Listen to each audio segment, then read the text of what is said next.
College में admission लेने के लिए मैं जयपुर चला गया।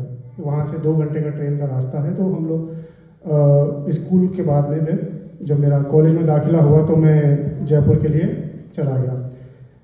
तो मुझे आज एक बात याद आई कि जब मैं महीने 2 महीने में या 3 महीने में एक बार आता था मैं घर पे अपने मिलने के लिए, कॉलेज में जब मैं छुट्टी होती थी तो मतलब 2-3 दिन की छुट्टी लेके, तो मैं आता था 2-3 दिन रहता था अपने घर पे।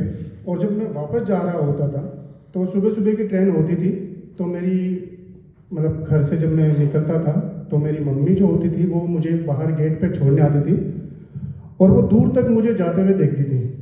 जब तक मैं उनकी आंखों से शायद ओझल ना हो जाता तो वो मुझे देख रही होती थी और मैं भी देखता था कभी कभी पीछे मुड़ के। तो उस वक्त क्या होता था, अच्छा मेरे पापा मुझे बचपन से बहुत प्यार करते थे, तो उस वक्त ये होता था कि वो मतलब कभी मुझे गेट पे छोड़ने नहीं आते थे, तो मुझे इस बात की हमेशा शिकायत रहती थी। तो मैं जब जाता था ऐसा कई बार हुआ और मैं देखता था कि मम्मी वहाँ पे खड़ी हैं और पापा कभी नहीं आते थे, तो मुझे बड़ा दुख होता था।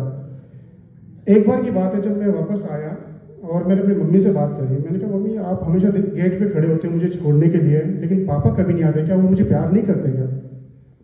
तो उस वक्त उन्होंने मुझे जो बात बोली ना, वो मतलब ये है कि पापा लोग ऐसे होते हैं जो कभी समझ नहीं आते यार, ये लोग कभी समझ नहीं आते, जितना इनको समझना उतना कम समझ में आते हैं।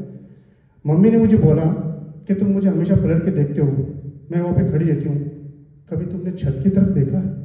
हमारा घर एक्चुअली 3 मंजिला था, तो मम्मी बोली कभी तुमने छत की तरफ देखा है? कभी छत की तरफ देखना, पता लग जाएगा तुम्हें पापा कितना प्यार करते हैं।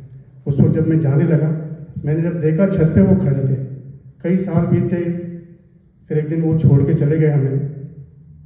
फिर जब भी मैं जाता था मैं छत की तरफ देखता था, वो कभी नहीं मिलते थे मुझे। तो इसलिए मैं बस यही कहना चाहूँगा कि पापा प्यार करते हैं पर हमें कभी समझ नहीं आता वो प्यार। धन्यवाद।